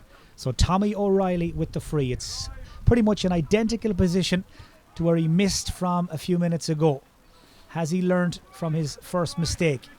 You can see the flags there in the background, just ever so slightly twitching. Tommy O'Reilly bringing this one in, and nothing wrong with that second kick. Big score for Breaffy, just keeps them in touch, leaves the 6 points between the teams again. But you're asking me what will I do now? The instruction will have to go to Breaffy that this is where they need to build the momentum. This is where they need to turn over one of these O'Malley kickouts, squeeze up on it, and get 1 or 2 scores on the board in a row. Still plenty of time to go. We still haven't had the second water break in the match. As we've seen already this weekend, it can be quite a watershed moment in these club championship games. It can break one team's momentum. It can give another a chance just to get their second wind again, as Owen McLaughlin clips this across towards Killian Kilkelly. He was at full stretch, but he does well. He's under a lot of pressure though from Keith Mulcrone. Too much pressure. Gary Owen McMahon didn't like the way Keith Mulcrone there was going about his business. Free to Westport. Kilkelly wants to take it quickly. Mark Moran makes a break inside. Nearest Breaffy man to him initially there was Conor Byrne. Kilkelly, lovely little chip lift from the corner forward. Now Niall McManaman, and he'll go all the way back to Rory Brickenden. Little show and go from the Westport fullback. Shovels it in towards the full forward line. Alan Kennedy looked like he was being held there by Conor Byrne. Instead, the referee saw it the other way, felt the forward was fouling. Advantage to Breaffy as Matty Ruan goes back to the goalkeeper Robbie Henley. A quarter of an hour to play here in this first round of the Connacht Gold Mayo Senior Club Football Championship, and it is the pre-match hot favourites Breaffy, who right now are behind the black ball, 6 points behind with 15 to go. James Minogue looking to take the free quickly. Gary Owen McMahon just ushering Breaffy back a little further. Conor O'Shea just looking left and right, decides to chip it forward towards Matty Ruan. His battle with Owen McLaughlin too has been eye-catching to say the least. The two county men joined at the hip since the game started. Conor O'Shea in towards the brother Aidan, jumping with Keegan. Ball breaks loose, and once again it's taken off the line by the Westport defender Lee Keegan. In fact, I think it was Paul Lambert, was it? It was Paul Lambert, you're dead right. Keegan was still, I think, wrapped up in Aidan O'Shea on the edge of the small square. It was Pat Lambert who came across down at that far goal to clear it off the line. Second time in this second half that size 5 has gone agonisingly close to the goal line from a Breaffy perspective, cleared away on both occasions by Westport. This is Luke Tunney trying to hold off Michael Hall. Hall is sticking doggedly to his task, but Tunney drives out of defence and lets it in long towards Alan Kennedy. Ball breaks off the chest of Colin Kelly, falls into a Westport man's hands. It's Fionn McDonough. He's in. McDonough across the face of the goal, and the goal was yawning, and Fionn McDonough has got his head in his hands. Solos with the left, Solos again with the left, in on goal. The goal was wide open. That was to finish the game. That would have been too far back for Breaffy to get back, so that was a chance for Westport to finish it, but they'll be really, really happy with that third quarter. They played exceptional football. As we look at the scoreboard now, 2-11 to 11 points. They have the slight breeze that's in it, but most importantly, they have all the momentum. They're really on top here. Breaffy have had 2 half-goal chances, no more than that maybe. Westport look comfortable enough at the back with Aidan O'Shea at full forward. Lee Keegan is doing a stellar job on him. Colm Gannon of the Mayo Advertiser will call you in again here. The water break has been called by Gary Owen McMahon. We were in Charlestown yesterday evening and we saw what a big impact this stoppage had on that Mitchell's Charlestown game. Breaffy will obviously be hoping for something similar here. Well, they'll be counting their lucky stars that the water break came just after Fionn McDonough put that shot wide. If that had got in, the game would have been over. They're going to have to try to get grips. Westport seem to be far more physical. Their physicality is shown. They're running through them. They're able to hold off their players, need to break through them with ease. It's something they're going to have to get to grips with. Westport, you kind of see they're bypassing the middle of the park and putting it into their forward unit a lot quicker than Breaffy are getting it in there, and they're causing so many problems for the Breaffy defence that they're not able to handle in the minute. And it's going to be very, very hard for Breaffy to come back. Westport are so on top and playing some very impressive football, and you have to say they're looking like they're going to could be serious contenders for Eau Clare Cup come the end of the year. Declan, I asked you a little earlier if you were in Peter Ford and Shane Conway's shoes, what would you do? Let's flip it to the other side. If you're Martin Calvey right now, what are you saying to your players down there in that Westport huddle? You're saying don't change what we're doing, lads, and in no way do they try and defend this lead now, because what's got them there is how they need to finish the game. What's really impressed me with Westport is the pace at which they play the game. They have runners left and right. They can mix it up, go long or off the shoulder. They can mix the physicality with the runners. Fionn McDonough from 10 minutes before half time has really grown into the game. He's having a huge impact on it. He seems to have the legs on Seamie O'Shea now. He burned him a couple of times there. An awful lot of the good football is happening through Fionn McDonough, but Killian Kilkelly and Alan Kennedy are a real handful inside. Mark Moran, when he started off with that outrageous outside of the boot point in the first half, they set up their intent straight away as how they wanted to go about the second half. So to answer your question, Mike, in that huddle as we're looking at Martin Calvey and Martin Connolly having a chat with those lads, it's lads, we are where we want to be. Belief is the word, but belief has to be earned. You cannot put it down on a piece of paper and say that's what we need to do, and they're in the process of evolving into a serious outfit. It's only the first round of the championship. There's nobody going to get too carried away, but I've been very impressed with the Westport performance so far. As Declan said, of course, this is the first of 3 hurdles to be jumped in the group stages of the club championship. Next weekend it will be a very, very quick turnaround for all concerned. Westport will welcome Charlestown to St Patrick's Park, and Breaffy, will they make the spin in the road to Castlebar Mitchells, and what a mouth-watering prospect that game will be, one way or the other, regardless of what happens here. We must say hello to JP Scott out in Ahagaur, enjoying the coverage of the game on Mayo GAA TV this evening. And a couple of latest scorelines for you. Ballina Stephenites 3-10, Kiltane 1-3. And in that junior championship game, it's Eastern Gales 114, Moygauna 5 points. Both games there swinging in to the last 10 minutes. We've got a little longer than that left here in Breaffy. The water break, as you'll have gathered, is over. And now we are watching Breaffy trying to stitch a move together out of their own defence, but once again find themselves frustrated. Fionn McDonough there all over Seamie O'Shea in a good way from a Westport perspective, as Rory Brickenden stretches his legs and pulls away from James Minogue. 3 on his back, but he can play, this guy. Rory Brickenden shoots. Rush of blood to the head perhaps and wide. Yeah, everything except the finish. He did everything else right. He's really composed. He got onto his right hand side. He knew exactly what he wanted to do. He looked like to curl it from right to left. It just didn't get enough curl on it and drift it wide. But again, another fine player who's in James Horn's plans. Brickenden, of course, who started the season with the Mayo under-20s, caught the eye of James Horn, as Declan said, and before the lockdown was part of the Mayo senior panel, and a name and a young player you're going to see and hear a lot more of in the years to come. Matty Ruan, he also of course fits into that category, but really needs now to impose himself on this game in the next 10 or 12 minutes. He's doing his best to do that. It's Owen McLaughlin who's sticking with him. Ruan has made quite a bit of ground here. Now Tommy O'Reilly trying to turn onto that favoured left foot. Minogue shooting off the Kitog snapshot. It's going to drop short. O'Shea is jumping with Keegan, and it is flicked back to Tommy O'Reilly again. It's a little messy if you're a Westport defender. Breaffy are trying to make something of it. O'Reilly, with the aid of the post, drops that over the bar. Well, it took them all their time there, Breaffy, to find a little bit of time and space, and a lovely score in the end from O'Reilly. Yeah, Tommy has scored 4 now, so he's a real threat up there. The only problem is that they find themselves still 5 points behind, so the clock is not their friend. It's going to run against them. Westport don't need to panic, but let's see what they're made of, because this is the time that they need to, I suppose, really start having a look at one another and see can they get themselves over the line. Westport go direct with the kick out. Paddy O'Malley, he was looking for Brian O'Malley. Break seized by Dara Moran. This is Robbie Fadden. Held up initially by Luke Tunney. Colm Flynn looking to twist and turn his way out of the tackles. Shamie O'Shea drills it in towards Aidan, and for the first time he manages to get out in front of Lee Keegan properly, get those big hands up into the air, and he claims the mark. First time Aidan O'Shea has managed to do that in the game. He got that split second head start on Keegan. That was all he needed, and the 3-time All-Star pops that over the bar, takes the point. Yeah, and that's the reason he's there, to win that offensive mark. Keegan doing a really good job on it, but Aidan O'Shea did well that time, and that brings us back to a 4-point game. Westport still have to go and win this one, Mike. It's against a big team. They haven't done that yet. It's going to be a real test of their character over the next 6-7 minutes. Well, we've already had a few draws in this weekend's club championship.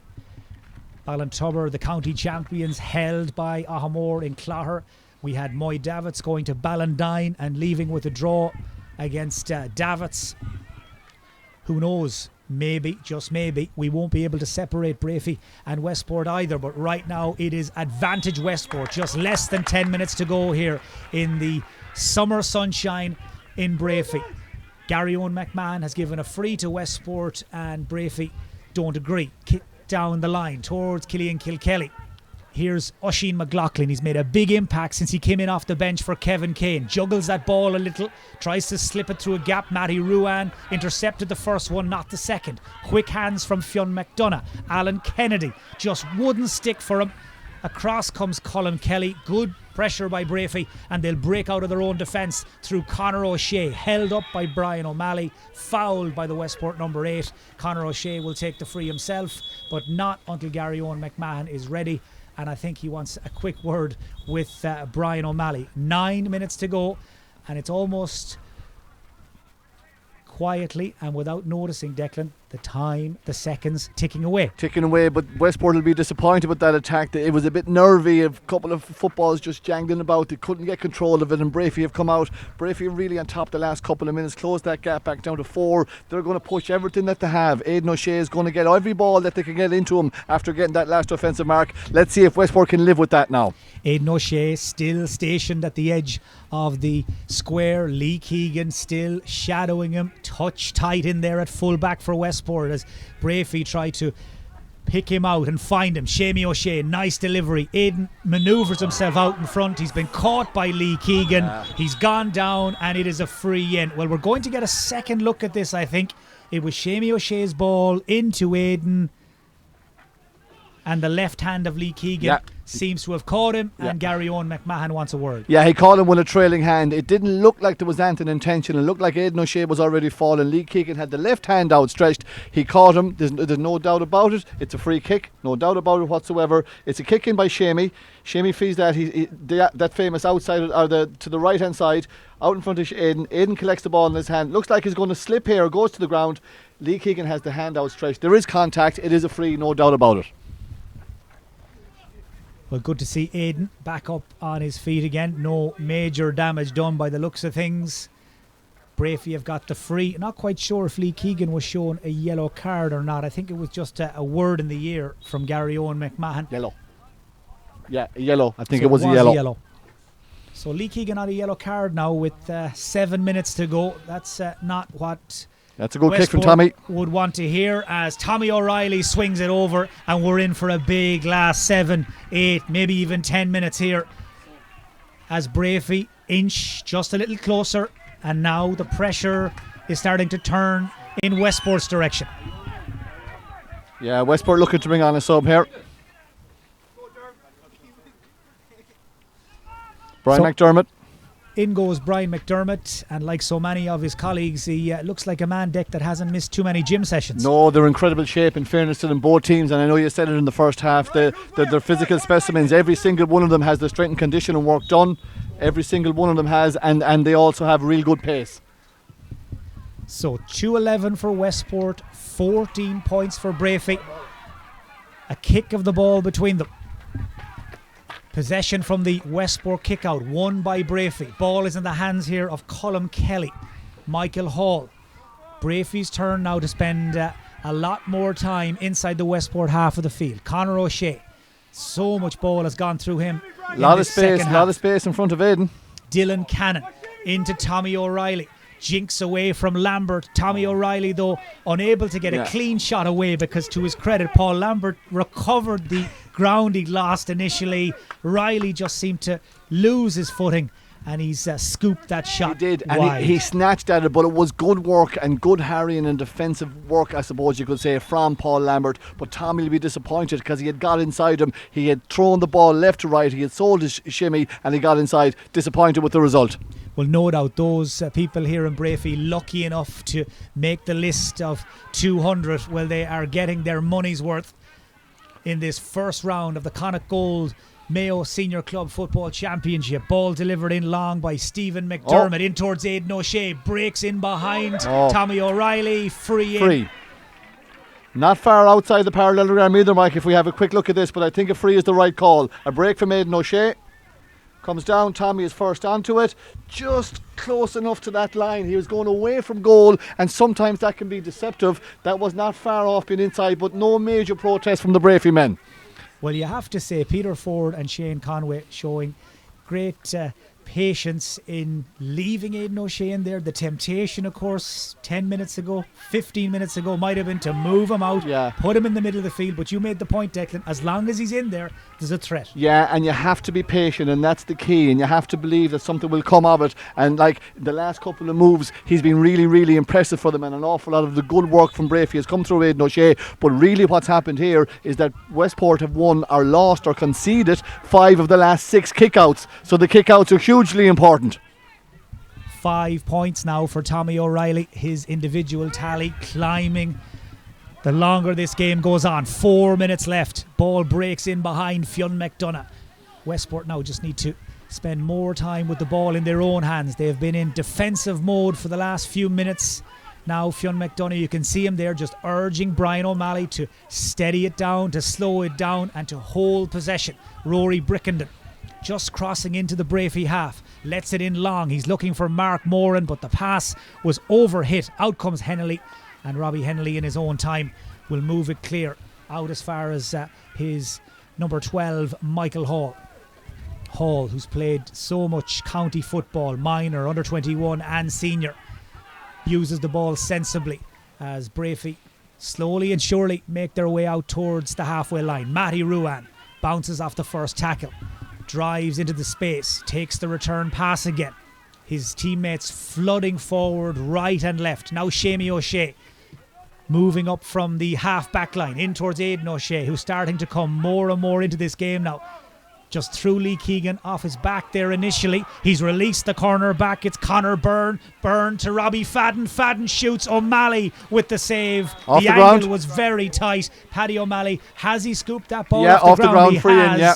So they don't get the goal again, Breaffy, but they have got a free in. Here's another look at Byrne to Fadden. O'Malley with the save. and he just couldn't resist the temptation. Couldn't it, but it was outside the small parallelogram. There's no doubt it was a free. Breaffy are showing real good leadership, real good experience to come back into this game. Wrong option that time by Robbie Fadden. That ball had to go across the square, but a good save by O'Malley, but he made a mistake after that, and this is a gimme for Tommy O'Reilly. So Tommy O'Reilly knocks over his 6th point of this first round championship game, and it means there's one score between them, 1 point between them. And interesting as well, 3 balls in a row now that Jamie O'Shea has delivered into his brother Aidan. Aidan has won each and every one of them. It just looks like it's taken him quite a while, but he's starting to get the upper hand in there, Declan, on the edge of the square. He is, but it's all the problems the Westport have are coming from the kick-out. That's why they're after bringing on Shane Scott to win something over there. The kick-outs in the last 5 minutes have been dominated by Breaffy in the middle third. Shane Scott is in wearing 11. Brian O'Malley, who has given everything that he had to give here. I think he's just, his needle is in the red at this stage. He's the player that's been taken out. 90 seconds of normal time to play. There's still quite a bit of time left here. Owen McLaughlin has won a crucial break to the brother Oisín. Oisín McLaughlin off the outside of the right boot. He just rushed the shot and well away from the intended target. Yeah, it looked like a bit of inexperience there because they were right through where they wanted to be, and he just snatched at the shot outside the right, and it didn't go anywhere near the goal. It gives Breaffy back possession, which is so important now. So Breaffy on the ball again. Matty Ruan takes a toe tap. He's under pressure though. I'm not quite sure if he knows he's under just as much pressure as he is, but credit where it's due. He held his cool. Robbie Henley came out to give him a hand, and Keith Mulcrone in the end is bowled over by Oisín McLaughlin. I'm not sure was there a free there. I'm not sure was there. That's a soft one. Keith Mulcrone did well to get that. Remember, at one stage, Westport led in this second half by 7 points. They've been reeled in. Breaffy haven't quite caught up with them yet, but they're almost there. Tommy O'Reilly slips it out through the back door as Breaffy try to keep the pressure on. O'Reilly again into the centre, plays a wall pass of sorts with Colm Flynn. O'Reilly goes to ground. Oh, he's gone to ground. Yeah, that could have gone either way, for off the ground or for Tommy being pulled down by Paul Lambert. Looking at the replay here, he has the ball, he loses the ball. I don't know, was there a foul? I think that was more off the ground than it was a free kick. I think Gary Owen might have got that one wrong, but Breaffy are going to grab that with both hands. Tommy's been kicking well. This is a bit more difficult. This is a bit further out into that breeze, but he has been kicking well. He is 6 on the board. Breaffy have hit the last 6 points of the game. Tommy O'Reilly has kicked 5 of them. And Tommy O'Reilly is getting so much target practice, and yet he has shanked that one away to the left and wide. Well, they're on a roll now, Breaffy. That was their chance to draw level in injury time, and they've missed it. They have. That was the pressure kick. He's been playing really well all day, but that was a pressure kick, and it was a much more difficult one. So still, again, the kick out. Westport won the last one and they forward through. Oisín McLaughlin made a bad mistake. It'll be very interesting to see where this one goes. I think it'll go long. We're into stoppage time now at the end of this game. That kick out from Paddy O'Malley, claimed brilliantly by Conor O'Shea. Westport, they haven't scored since the 12th minute of this second half. O'Shea goes driving through, looking for Tommy O'Reilly. It's all over. Gary Owen McMahon blows the full-time whistle, and Westport have come to Breaffy and leave with a win. Just 70 seconds of stoppage time played, 74 to be precise, and Gary Owen McMahon blows the full-time whistle, and it turns out that those goals, those Westport goals from Kevin Kane and the penalty from Killian Kilkelly, turn out to be worth their weight in gold. No score for Westport for the last 19 minutes. Breaffy hit 6 in a row to come right back into contention, but it turns out that miss, that last gasp miss from Tommy O'Reilly, turned out to be their last chance of salvaging a draw, Declan. I think that final whistle came quicker than any of us were expecting, but Westport leave with the win. Yeah, and Tommy, he'll be disappointed because he had played so well and he had kicked so well up to that. I didn't think that he was going to blow the whistle at that stage. I presumed there was about another minute because the water break took at least 2, so he didn't play those 2 minutes. So it was Breaffy made a storming comeback. They showed all their experience when they went behind, but don't make any mistake, Westport are going to be absolutely thrilled with that win. That is a massive win for Westport. Colm Gannon, your thoughts? I suppose it showed that the old adage that goals win games, and the 2 goals to Westport, that they were decisive in it. Westport were so good in the third quarter of the match, like that they built up such a lead. Like, you found it hard to see Breaffy come back into it, but Breaffy put in a storming performance in the last 15 minutes. But they'll be disappointed that they didn't manage to get at least a draw out of it, and that's it leaves a massive challenge to them now come next weekend, going into Casper Mitchell's no error. We'll do a quick pass the parcel with the microphones here. We're on the move again. Declan, we came hoping to get a championship game that teams of Westport and Breaffy's calibre can serve up on their day. We weren't disappointed. I mean, in terms of a spectacle, in terms of drama and excitement and entertainment, we couldn't have asked for a whole lot more. No, it had everything. The game really was lived up to its billing, which sometimes doesn't happen, but it certainly happened today on a beautiful day for football out in Breaffy. Well supported. I think both teams served up a cracker. I think the Westport showed their intent at the start of the second half, where they came out with all guns blazing. And that point from over on the far side from Mark Moore, and I think set the trend for Westport, that they really believed that they could do something and get a win here against Breaffy here in the home patch. They went and they pushed on. They started dominating the kickouts. Phil McDonough in particular came into the game, and that full forward line of Kennedy and of Kilkelly were moving. Mark Moore was pulling a lot of strings, and Phil McDonough was doing really good work. They were dominating around the middle, so it was a really, really good win for Westport. A hugely important victory, but make no mistake, Breaffy are very, very much in this competition, and both of these teams we might see again next weekend is going to take on a whole new level now, when Breaffy have to go into Castle Mitchells to get a win, and Westport have to back up that by beating Charlestown at home. Declan, we'll give you a chance to catch your breath. I feel a bit like Annika Rice here in Annika's challenge many years ago. Lee Keegan, thank you very much for coming over to talk to us. What a game of club championship football. You must be absolutely out on your feet. No, actually, sure. When you stand the full back line, it's not too bad. But no, listen, we really... We're very excited for this game. We were kind of motoring well in the first 2 Michael Welsh games, putting up big scores. So I suppose we knew from an attacking point of view what we're up to. And to be honest, we just wanted to express ourselves. Our first game of championship. If you told me 3 months ago we had a game like this, sure, I would have bitten someone's hand off. So listen, absolutely over the moon. But I suppose for a club like Westport, it's only a stepping stone. We have to go again next week against Charlestown, who are probably hurting from last night after a big performance against Castlebar. So I know the game has literally only ended minutes ago, but when you reflect, turning points, key moments, what springs to mind for you? Probably the first 10 in the second half. We really blitzed them there. We probably got 1-4 on the spin. So I think that really put the pressure on Breaffy and to come out and start playing a bit more.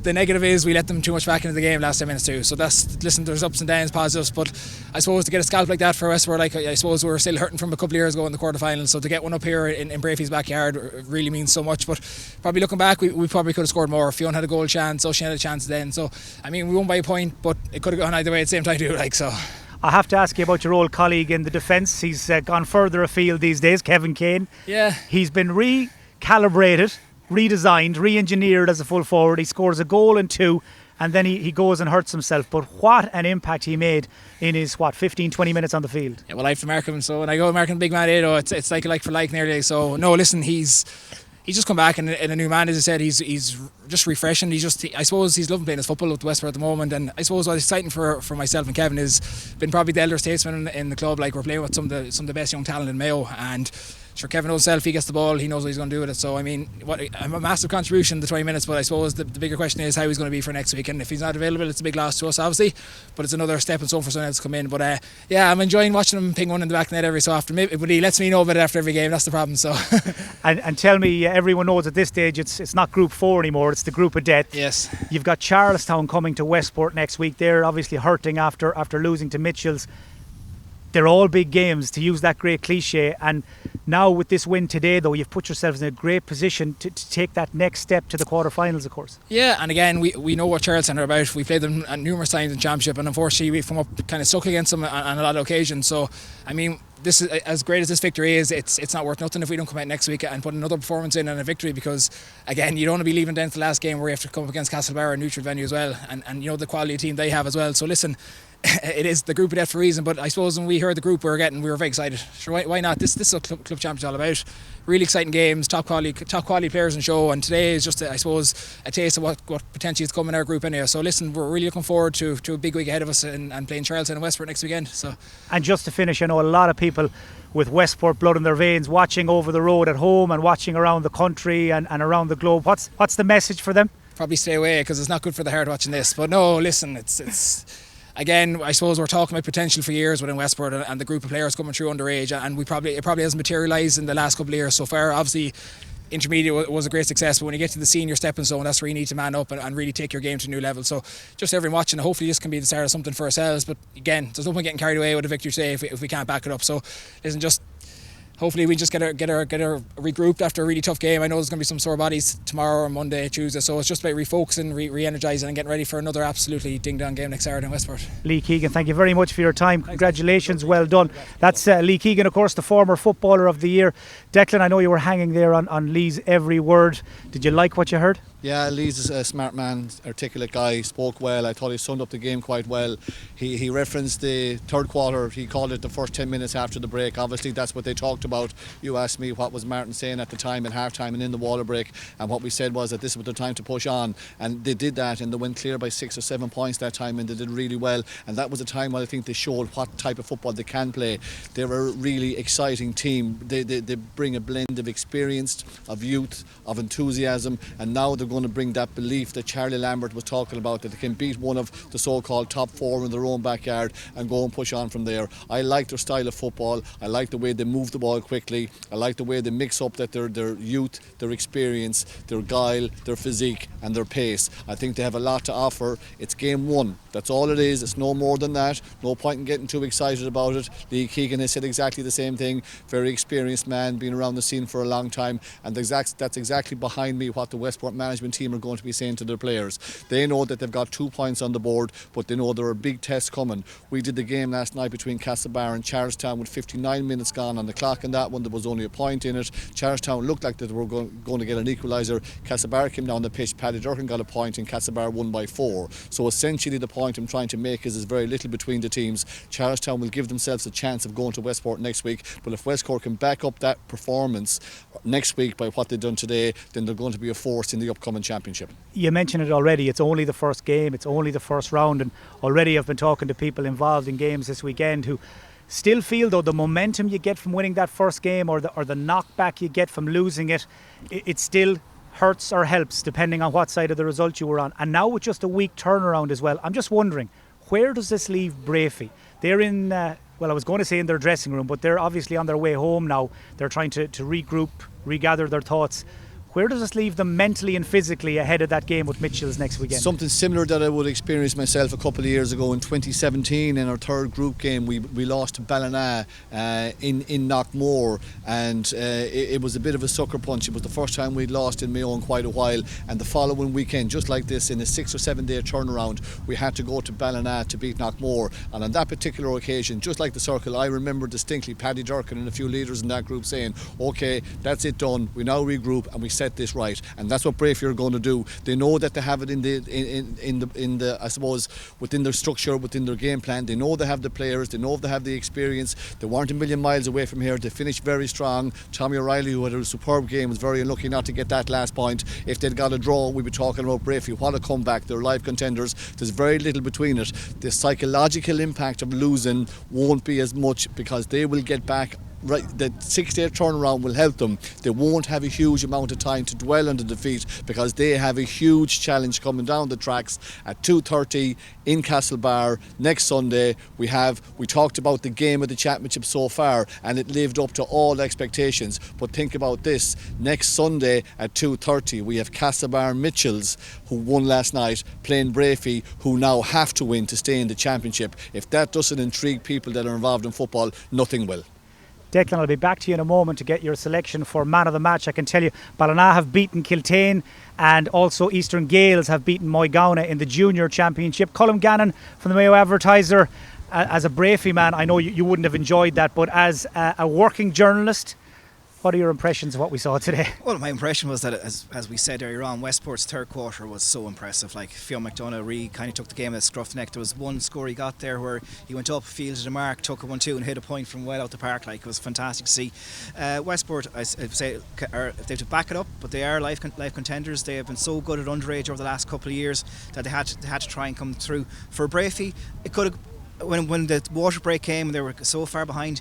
they could have petered out, but they regrouped, they came back, battled back, they got so close to it, they'll have to just take on the chin. They could have got a draw out of it, but they didn't get beaten by 7 or 10 points, which would be a lot harder to go into Castlebar next weekend. Whereas now, it's the local rivalry next weekend for them. They have to win, so it's all on the line for them. They'll know that they won't be too far away, but they know that they have to win, so it's going to be a massive week for them. For Westport, I suppose, we saw Charlestown last night. They put up a very, very good performance. They have a very good full forward line there with Paul Towie and caused Castlebar lots of problems inside. I'm sure they'll be looking at how Aidan O'Shea got on today and Lee Keegan. So what will they try and do something like that again? It's going to be a very, very, very interesting weekend next weekend. Declan, we're almost out of time, but I know everybody watching, and quite a few people watching, I gather from what I can hear in my earpiece. Who's your selection for man of the match? Yeah, a lot of no contenders, pressure. A lot of contenders, a lot of really good performances. From Breaffy, I think an awful lot of the good work came through Aidan O'Shea. They left him at the edge of the square. We discussed that live during the commentary. I think it was the right move from the Breaffy management. It caused a lot of difficulty there, and a lot of the scores came from it.